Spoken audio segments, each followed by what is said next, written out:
Well, no baby induction tonight. I received a call on my way to the hospital saying that the hospital didn't have any available rooms and they had multiple C-sections scheduled for tonight. So I have to go in the morning and at 8 o'clock and see if I can be induced then. So, I don't know. Apparently, even though I'm having contractions, I'm in pain. They don't want to break my water. First it was they break my water when I turn 4 centimeters. They break my water when I turn 39 weeks. Now it's like so fucking it's so difficult. And it's, oh, you're having an elective procedure, so it's not an emergency and all this other stuff. So, I'm just taking it 1 second at a time. That's all I can do. I'm trying to be patient, as patient as I possibly can. The baby's not moving a lot, so, but when they hook him up, he's not moving a lot, but when they hook him up, his heart rate's fine, but he's not moving around a lot to, like, the contractions and all that stuff. Like, it's not, like, he's just still, most of the time. He moves around here and there, but not enough. So, we'll see what happens in the morning. Well, made it to the hospital. Picked up, got an IV, waiting for him to run over Toasty and break my water. But I'm finally here in a room to start from where I've been all these other days. So the contractions are coming. I think my contractions come like every 10 minutes. But they are really, really strong. So I'll keep, again, posted. Right now, that's where we are. That was him moving around. He definitely doesn't like the machines, but it is what it is. Got this thing. It's about to go down, guys. It's about to go down. I'm gonna show you guys my room. My room. Just the bathroom over there. Door to go outside over there. All the baby stuff is over here. See you guys soon. It's been real. We're leaving the hospital today. It's April 3rd. We did not do a lot of filming. I did not get to film a lot. The actual delivery and some of what I went through throughout the day, but I'll sit down and make a labor and delivery video for you guys. It was quite different than my last delivery for sure, and the one before that, so I'll definitely let you guys know what's going on.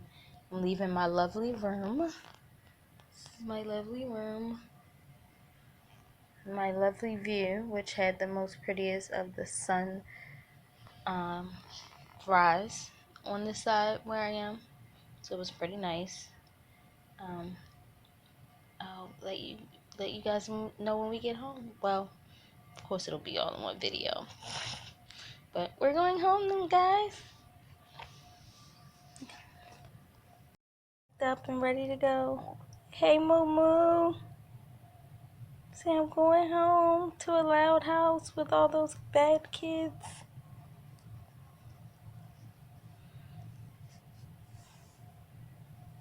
So I'm gonna give like a quick brief synopsis on my labor story.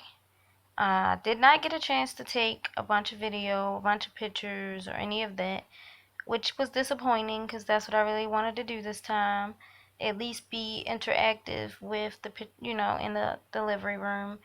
I went in because, of course, you seen they canceled my induction, so I had to go in that morning. I went in that morning, which you also seen, and I showed you some of my room.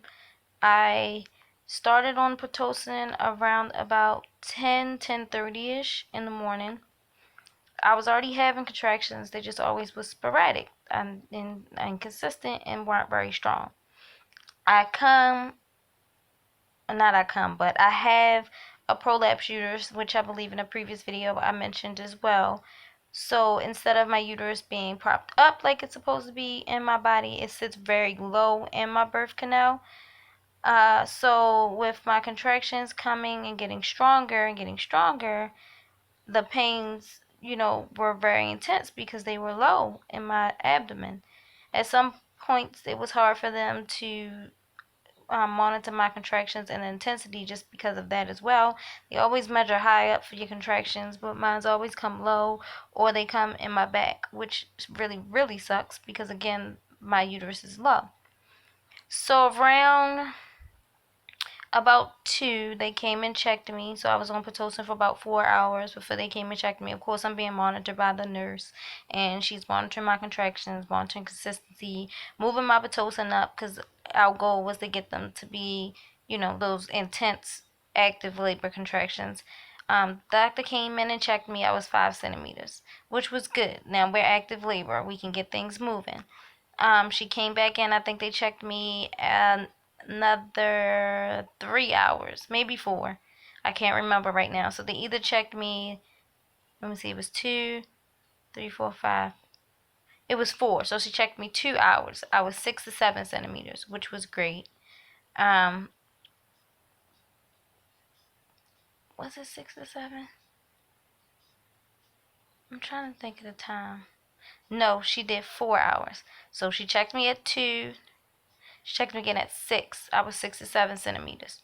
So things were really moving. Things were getting going. So then they said, okay, we'll break your water now that you're in active labor. Your contractions are coming every 2 to 5 minutes. Where everything's going great. Yes, I wound up copping a deuce and getting the epidural because, as I said, the pain was so freaking intense by my uterus being so low that I just really began to not be able to take the contractions. And I tried to, I wanted to move around. I couldn't move around too much. At some periods, I did get up, out the bed and kind of did some squats through contractions and things like that. But it wasn't that natural thing that I really truly wanted to do. So I just said, give me the epidural. They're really getting bad. I'm glad I did because they wound up being extremely painful. So they came back, like I said, I was 6 or 7. Came back around 8. Checked me again. I was 8 to 9. Did she say 8 to 9? Yeah, I was 8 to 9. And then my cervix was thinned out, but yet they said I had in the front area of my cervix, I still had a nice piece of cervix that they wanted to thin out. So they were like, we'll be back in 2 hours to check you, which would have been 10 o'clock. Of course, my mom's like, yeah, he'll be able to last till 12 o'clock. We'll have an April 2nd baby instead of an April 1st baby. Everything is cool. She'd be like, we don't want no April Fool's baby, which I didn't. I don't really like April Fool's Day, but it is what it is. He came when he wanted to come. So with 8 to 9, pains are intense. Like I said, took the epidural, which they didn't completely numb me with the epidural. So I wasn't fully numb from the waist down. I could still feel some pain, or some pressure, but not in extreme pain. So I labored again. So around 8:30, they got even more strong, and I'm like, the epidural's not working. I can feel it. They're like, did you press your button? I'm like, yes, I pressed the button. The button's not working. I can still feel these pains. I can feel them low in my vaginal area, more so in my abdomen, or wherever y'all say I'm supposed to feel them at. They're not there. I told y'all my uterus was low. Everything I feel was low. So basically, the top part of my uterus was good. They were monitoring them. But the bottom of my uterus was painful. Okay, uterus, my hoorah, like I could feel it was almost like the contractions was coming through my vaginal area. That's how bad the contractions was. They got so intense at one point that he moved up to the top of my abdomen because he didn't want to be down where the contractions were. Like he literally, we could not find his heartbeat low. His heartbeat was up. His head was floating. Like he was not where he's supposed to been.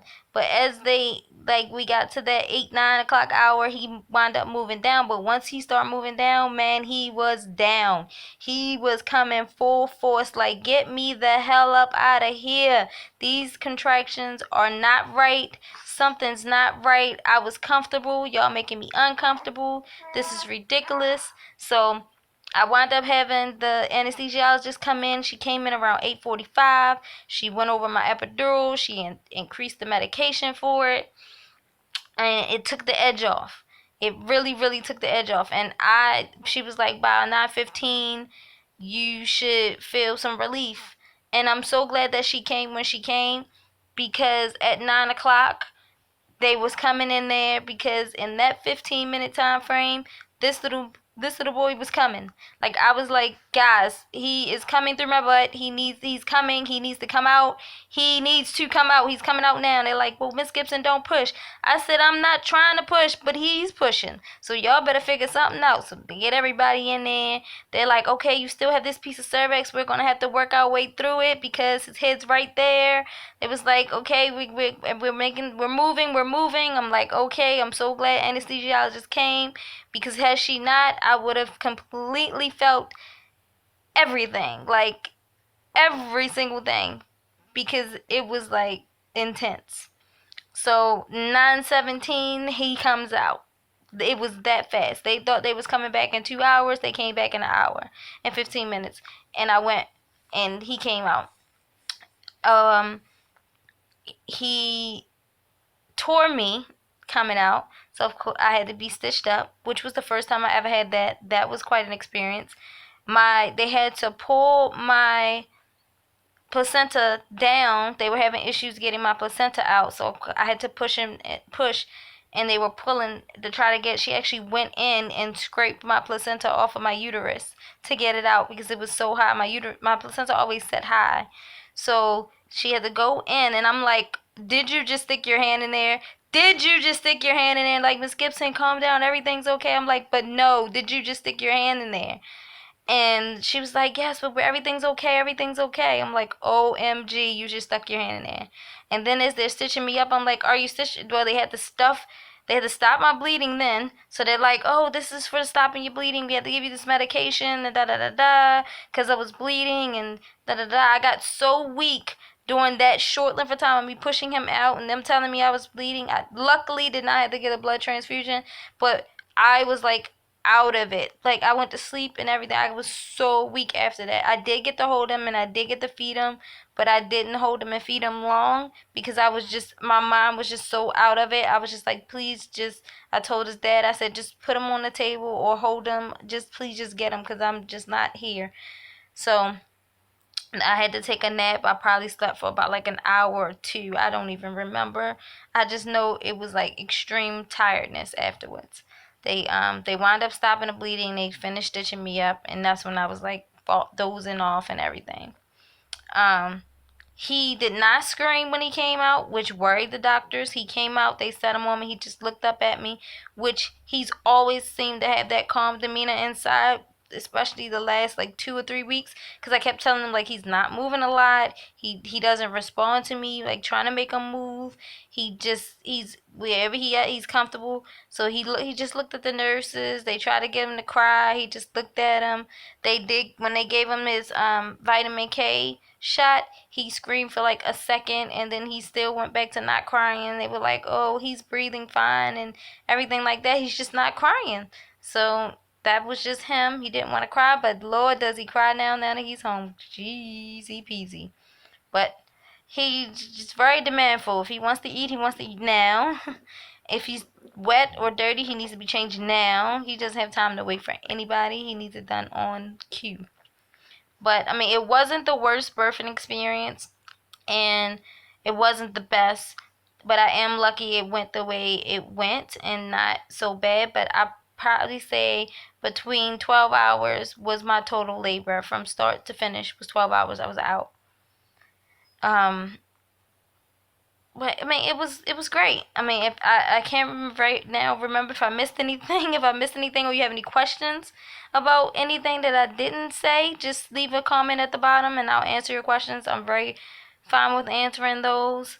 I did, like I said, I didn't take many pictures, but I'll put what I did take. You'll see that after this video, after me talking about this, I'll input that in so you can see it. And also including with that will be his name, because I've never said his name on here. I've always just called him Baby Moore, which was his last name, not his first name, but you'll see his first name here. And then I'll leave just something that has his whole name on there, because I don't have anything with his whole name on it. It'll be on there as well. I'm going to be uploading a bunch of different videos that I've recorded and haven't uploaded because I didn't have time to edit. My laptop has a broken screen when I let my kids use it. My touch screen's all broken. My phone, which, I mean, it's just a lot. So you'll see some stuff here and there that'll be old stuff mixed with new stuff that I've kind of just put together. But thank you guys for watching. If you have any questions, like I said, just leave a comment and I'll be sure to answer them the best way I can. Thanks. Look out for the other videos.